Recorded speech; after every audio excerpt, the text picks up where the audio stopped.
mga sangkay, welcome back po sa aking YouTube channel. For today's video ay i-share ko po sa inyo yung aking pangnegosyong donut. Pero bago po tayo magsimula ay shoutout muna kay Sangkay Kevin Manuel ng Barangay Santa Rosa 1 ng Bileta, Cavite. Salamat sa suporta sa aking channel, Sangkay Kevin. So ito nga palang i-share kong recipe na pangnegosyo donut mga sangkay ay hindi natin kailangan gumamit ng molder ng donut, hindi natin kailangan gumamit ng makina para makagawa tayo nito. Sa mga gustong magnegosyo ng maliit na puhunan, basta meron kayong kalan sa bahay, meron kayong kawali, ay kayang-kaya nyo pong makagawa ng pangnegosyong donut. So maliit na puhunan lang kailangan mga sangkay para kayo makapagsimula kahit nasa bahay kayo, wala kayong ginagawa. At kung kayo madiskarte ay kayang-kaya nyo itong gawin mga sangkay. So ayun, simulan na natin ang paggawa ng pangnegosyong donut. Pagtimpla ng ating donut, ang una nating ingredients ay asukal. Sunod ay asin. Next ay vanilya. Isang takip lang ng vanilya.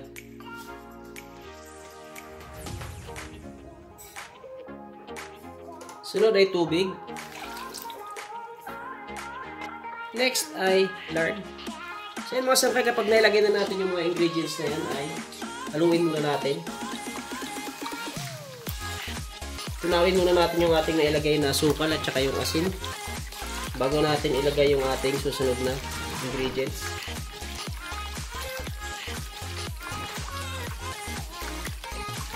Sa mga gustong mag-start ng maliit na negosyo mga sangkay, kung kayo walang ginagawa at nag-iisip kayo ng kung ano ang pwedeng negosyo sa maliit na puhunan, ay pwede po ito mga sangkay basta meron kayong ingredients, kawali at saka kalan, lutuan.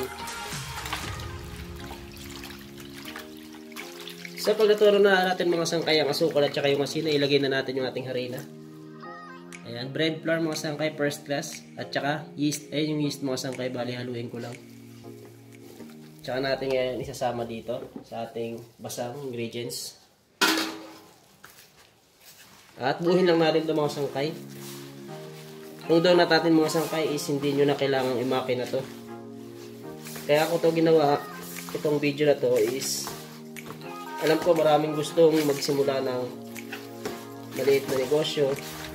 Yung hindi pa afford makabili ng mga equipment, ito mga sangkay, pwede kayo magsimula ng ganito. Malay nyo, sa ganitong diskarte, makapag-ipon kayo para makabili kayo ng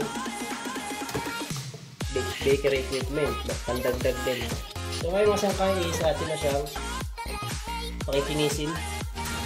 So ngayon mga sangkay, ito yung ating proseso ng itong proseso na itong pinakamahalaga mga sangkay. Dapat masunod ninyo kung paano gawin yung pagpapakinis ng ating dough. So ganito lang mga sangkay, ganyan lang yung aking paraan ng pagpapakinis. Ganyanin nyo lang siya hanggang sa kuminis yung ating dough. Ganyan nyo lang mga sangkay, tsaga-tsaga lang dahil ganito talaga ang proseso ng mano-mano.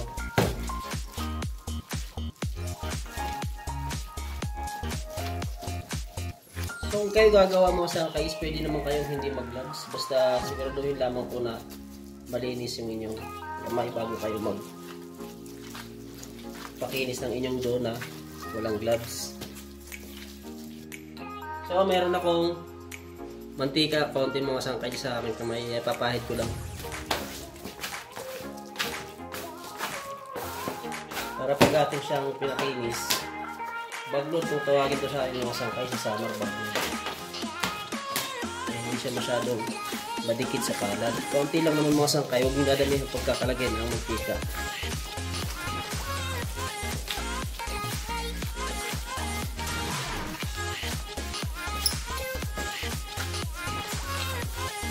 Kung nasanay na kayo ito mga sangkay sa ganitong proseso, is madali na lang ito gawin kung nasanay na kayo. May mga sangkay, unti-unti na siyang kumikinis. Mapapansin nyo. Diba? So yung ganyang kinis mga sangkay is kulang pa po yan. Kailangan po natin pakinisin yan. Lagyan tayo ng konting mantika.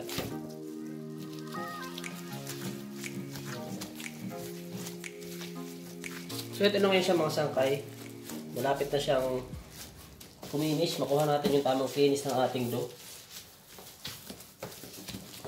Yan.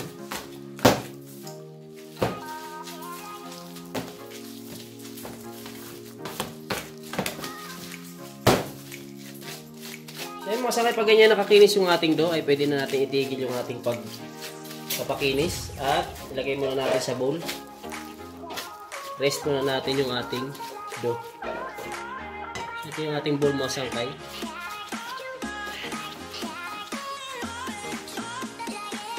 Dali, lalagyan ko lang ng konting mantika sa ibabaw. At habang nire-rest natin siya, ay dapat lagyan natin ng plastic para hindi siya mag-dry or hindi siya mamalat. Yan, tatakpan ko lang ng plastic. At i-rest natin mga ilang minutes mga sangkay bago natin siya bilugin or formahin. So mga sangkay, after 10 minutes na rest ng ating dough, ay ito babalikan ng ating mga sangkay ang ating dough. Yan, ito na yung ating dough mga sangkay. Bali, kakat na natin. Bali, titimbangin ko lang siya mga sangkay. Titimbang tayo ng 35 grams. Yan, lahat titimbangin ko mga sangkay, 35 grams. So, siya nga pala mga sangkay, kung kayo ay magnenegosyo mga sangkay is ugaliin nyo po mag-costing. Kwentahin nyo po lahat na nagastos nyo. At sa mga pagbuhan po, kwentahin nyo lahat ng nagastos nyo. Kung kano. Ngayon, kung ilan ang inabot ng inyong product or donut, ay doon yung pagbabasehan kung magkano dapat ang presyo ng inyong donut na gawa. Para hindi po kayo malugi.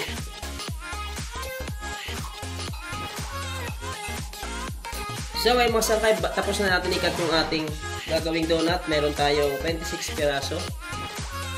So ay meron tayong 26 piraso mga sangkay. Bali, maglalagay lang ako dito ng harina. Bali, dito natin lalagay yung ating binilog natin dough sa harina.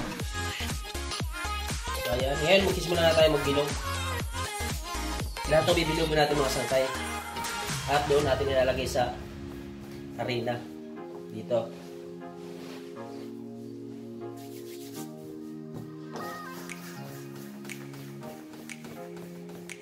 Pwede kayo maglagay sa palad mga sangkay ng harina para hindi dumikit yung ating binibilog na donut. Huwag mantika yung ilalagay nyo mga sangkay ha. Kasi hindi na yan sila, magbubutas-butas po ang inyong dough kapag mantika ang inyong linagay. So, bilogin lang natin lahat.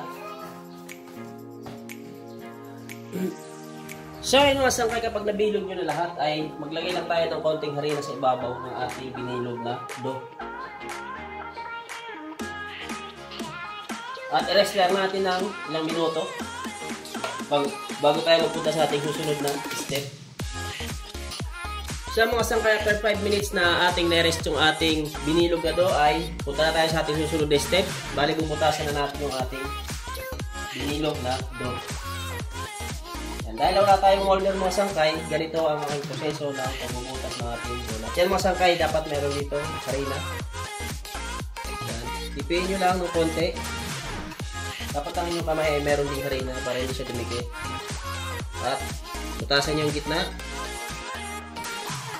Ulit ko, dapat may harina ang inyong kamay mga sangkay para hindi dumikit ang inyong dough.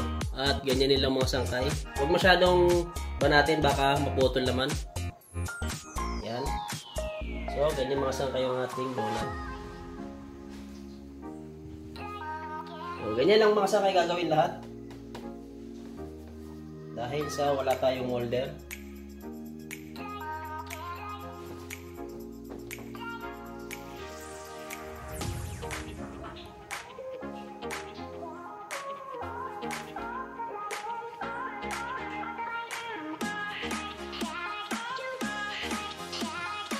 So yung mga sangkay, ganyan lang lahat ang gagawin. At ito na yung ating donut mga sangkay. Pagkatapos natin butasan lahat, ayan. Ito nga pala nakikita nyo, puti-puti sa ating plancha ay harina po yan para hindi po dumikit yung ating donut. So yung mga sangkay is antayin nyo lamang to kung ilang minutes natin siyang paalsahin bago natin siya lutuin sa mantika. 30 minutes. Ito na yung ating donut. Ngayon, isasalang na natin siya mga sangkay. At kung mapapansin nyo mga sangkay, ito yung ating mantika. Ayan. Bali, nakadepende pa mga sangkay kasi iba-iba naman iba-iba yung laki ng ating paglalagyan ng mantika at iba-iba yung dami. Bali, ganito na lang ang inyong tatandaan kapag kayo nag-iinit ng mantika. Paano nyo nga ba malalaman kung mainit na yung mantika or pwede nang isalang ang inyong donut? So, dapat maghuhulog muna kayo ng isang mga sangkay para malaman nyo kung mainit na nga ba ang inyong donut. Ayan, pag ganyan mga sangkay is ano na yan, mainit na. Yan, dapat magwawas tayo ng apoy niyan.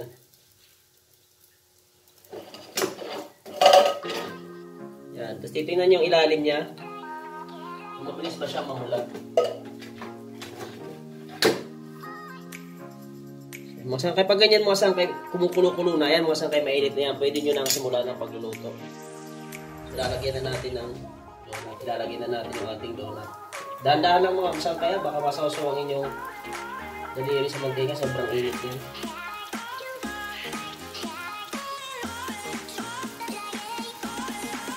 At, kung makikita nyo itong mga sangkay ang pula yan, baliktarin nyo kagad yan para hindi siya masunog. So, yan lang mga sangkay yung process ng ating pagluluto ng donut.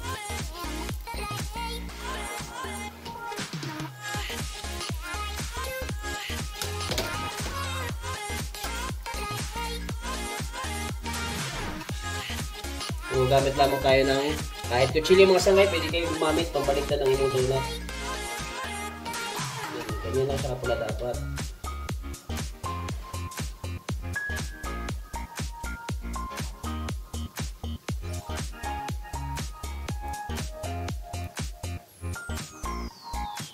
So dapat mga sangkay, pantay ng kanilang kulay bago nyo sila tanggalin. Yung kabila, ayan, kagaya niyan mga sangkay, pantay na. Ito, ayan o. Ayan. Pwede nyo nang tanggalin yan mga sangkay sa mantika kapag ganyan na, parehas na sila ng kulay.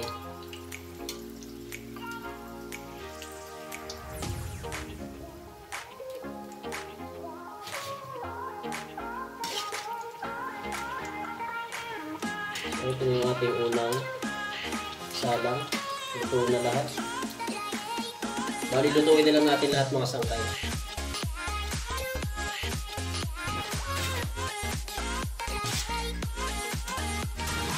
Ito yung ating mano-manong donut. Yan, mga sangkay. Meron na kayong idea kung sino gusto magsimula ng maliit na negosyo. Salang natin lahat.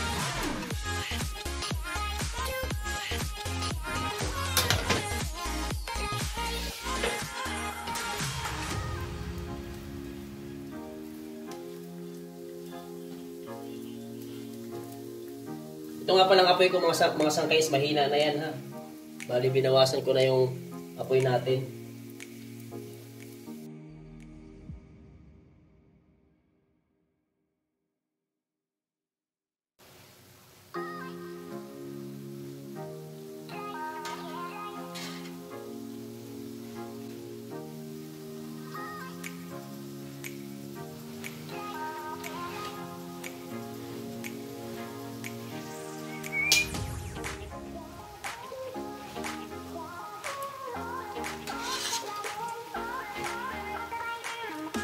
So, luto na yung ating donut lahat mga sangkay.